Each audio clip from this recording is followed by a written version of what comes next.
નમસ્કાર દર્શક મિત્રો, નેક્સસ ન્યૂઝમાં આપનું સ્વાગત છે।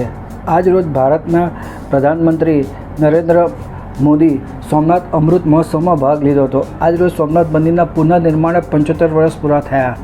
નરેન્દ્ર મોદીએ આજે સોમનાથ ખાતે કહ્યું હતું કે સોમનાથ અમૃત મહોત્સવ એ માત્ર અતીતનો ઉત્સવ નહીં પણ આવનારા 1000 વર્ષ સુધી ભારતની પ્રેરણાનો મહોત્સવ છે।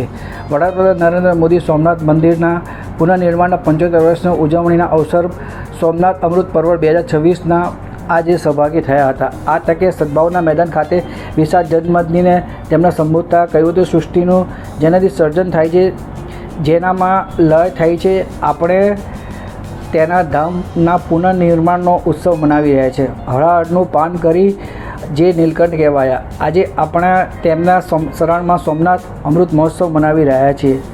ભગવાન સદાશિવની લીલા છે। તેમણે કહ્યું હતું 75 વર્ષ પહેલાં આજના દિવસે થયેલી સોમનાથની પુનઃનિર્માણ એ સાધારણ અવસર ન હતો। 1947માં દેશ આઝાદ થયો પણ 1951માં સોમનાથ મંદિરની પ્રાણ પ્રતિષ્ઠાએ ભારતની સ્વતંત્ર ચેતનાનો ઉદ્ઘોષ કર્યો હતો।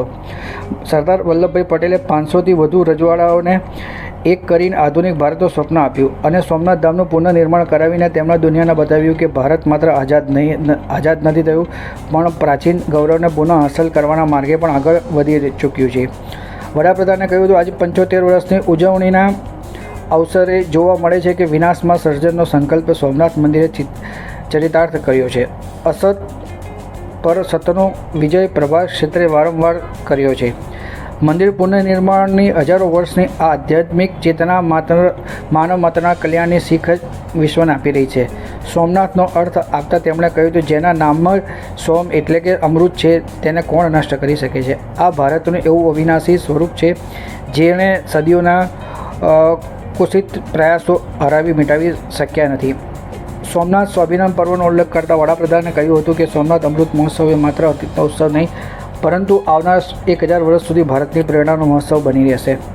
પોખરણ પરીક્ષણ અને ઓપરેશન શિવશક્તિનો ઉલ્લેખ કરતા વડાપ્રધાને કહ્યું હતું કે 11 મે 1998ના રોજ પોખરણ ખાતે પરમાણુ પરીક્ષણ કરીને ભારતના વૈજ્ઞાનિકો દેશના સામર્થ્ય અને ક્ષમતાને દુનિયા સમક્ષ ઉજાગર કરી હતી। એ સમયે દુનિયાભરની શક્તિઓ ભારતને હરાવવા મેદાનમાં ઉતરી હતી અને અનેક આર્થિક પ્રતિબંધો લગાવ્યા હતા, પરંતુ એ સમયે વડાપ્રધાન અટલજીના નેતૃત્વ હેઠળ ભારત દેશ ઝૂક્યો નહોતો અને દુનિયાને બતાવ્યું કે ભારતીયો નોખી માટીના બનેલા છે। 11 મે 1998ના પરીક્ષણના 2 દિવસ પછી 13 મેના રોજ ભારતે ફરી 2 પરમાણુ પરીક્ષણ કર્યા। ત્યારે દુનિયાને સમજાઈ ગયું કે ભારતની રાજશક્તિ કેટલી અટલ છે। અટલજીના નેતૃત્વમાં ભારતે બતાવ્યું કે દુનિયાની કોઈ શક્તિ ભારતે ઝુકાવી કે દબાઈ લાવી શકે નહીં। આ પરમાણુ પરીક્ષણને ઓપરેશન શક્તિ નામ આપવામાં આવ્યું હતું।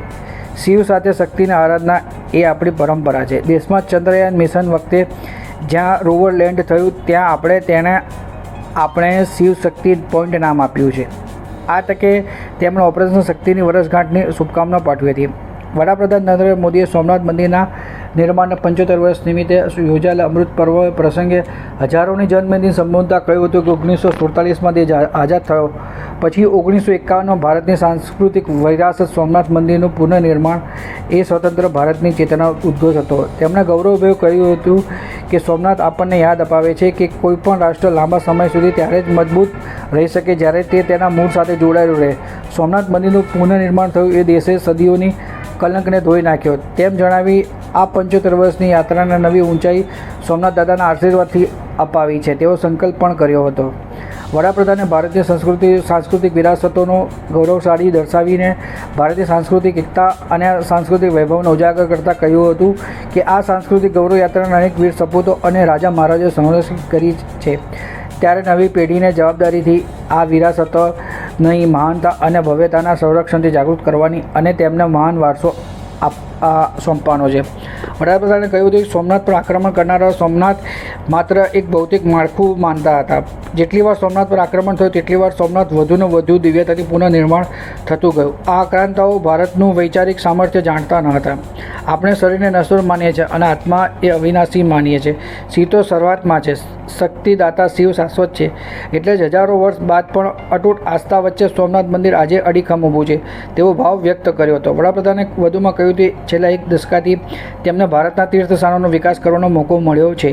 ભારતીય સાંસ્કૃતિક વિરાસતોના પુનઃજાગરણ અને વિકાસ બી વિરાસત બી પર પ્રકાશ પાડતા તેઓ કાશી વિશ્વનાથ, કેદારનાથ, અયોધ્યા અને સોમનાથ સહિતની વિરાસતોના વિકાસ અને ગૌરવ જણાવી આ તીર્થસ્થાનોના વિકાસથી દેશની આર્થિક પ્રગતિ થઈ રહી છે તેનો ઉલ્લેખ કરી પ્રવાસન અને તીર્થ સ્થળો સાથે હજારો લોકોનું જીવન પણ જોડાયેલું તેમ જણાવ્યું હતું. વડાપ્રધાને કહ્યું હતું કે ભારતની પ્રાચીન પરંપરાઓ અને વિરાસતોના સંરક્ષણમાં અનેક વિભૂતિઓનું યોગદાન છે. તેમણે ભીમદેવ પ્રથમ, રાજા ભોજ, કુમારપાળ, રા ખેંગાર સહિતના ઉલ્લેખ કરી સોમનાથના પુનઃનિર્માણમાં સરદાર વલ્લભભાઈ પટેલના સંકલ્પ અને તેની સાથે કનૈયાલાલ મુનશી, ડૉક્ટર રાજેન્દ્ર પ્રસાદજી જામ સાહેબને પણ અવસર યાદ કરી તેમના યોગદાનને પ્રેરણાદાયી ગણાવ્યું હતું. સોમનાથ માટે શહાદત વોરનાર વીર હમીરસિંહ ગોહિલ અને વેગડા ભીલને યાદ કરી સોમનાથ મંદિરના નિર્માણમાં યોગદાન આપનાર અહલ્યાબાઈ હોલકર, વડોદરાના ગાયકવાડ સહિતની વિભૂતિઓને સોમનાથ દાદાની સેવામાં જીવન સમર્પિત કર્યું હતું તેમ જણાવ્યું હતું. આજે વિશ્વ પ્રાકૃતિક જીવનશૈલી તરફ પાછું વળી રહ્યું ત્યારે ભારતની પરંપરાઓ,